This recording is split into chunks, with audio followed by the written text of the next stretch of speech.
For my culminating project, I will be doing Module 14, Temperature and Reaction Rates.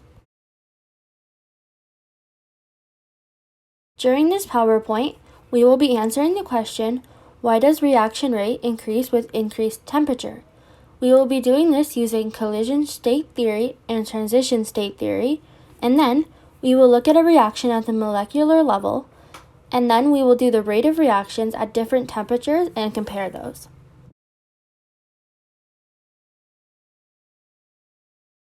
Let's talk about collision theory. It explains why reactions happen at different rates and how the rate of reaction depends on how often particles collide. But it is important to know that they can collide without reacting. This is because there are a few factors needed to react. First, they need to collide. This is quite obvious.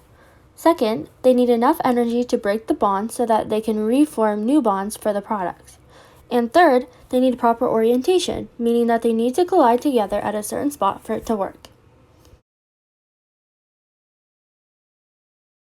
Now let's build on the last points.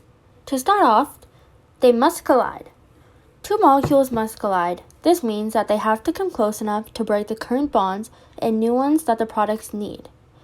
If one molecule, we can call it X, doubles, or one molecule that we'll just call Y doubles, then the frequency of XY collision doubles because it is proportional. The next statement is that they need enough energy.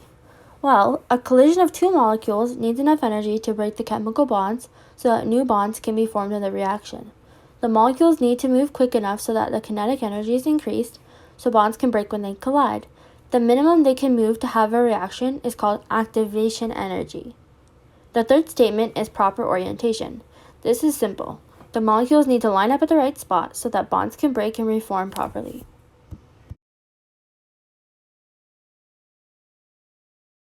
Now we'll talk about collision theory and temperature. The rate of reaction depends partially on collision frequency. Temperature has a big impact on collision frequency. Increased temperature means increased average velocity of particles and increased average kinetic energy. This increases particle collisions because the particles move quicker. They will also have enough energy to have a good collision due to higher activation energy. Decreasing the temperature slows particles, slows the average velocity and the average kinetic energy, and slows activation energy. This slows down the reaction, and that is why people do it to keep food good for longer. This graph is great to show collision theory. On the y-axis, it is the number of particles, and the x-axis is the energy. The blue area is the number of particles represented by the area under this part of the curve, and they don't have enough energy to react. Then the green area is the part of the curve where there is enough energy to react, and the green line is the activation energy. Increasing the temperature increases the activation energy, so the green area will increase, meaning it can react because it has enough energy.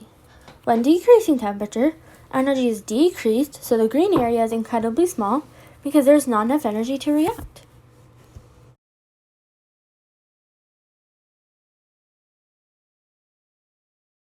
Now we will talk about transition theory.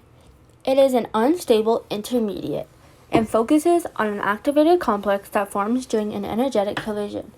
It says that in between the state where molecules are reactants and the state where molecules are products, there is a state called transition state. The reactant bonds are partially broken and product bonds are partially made.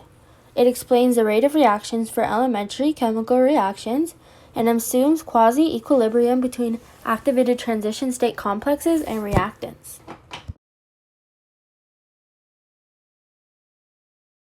Here's a fun graph to help show it.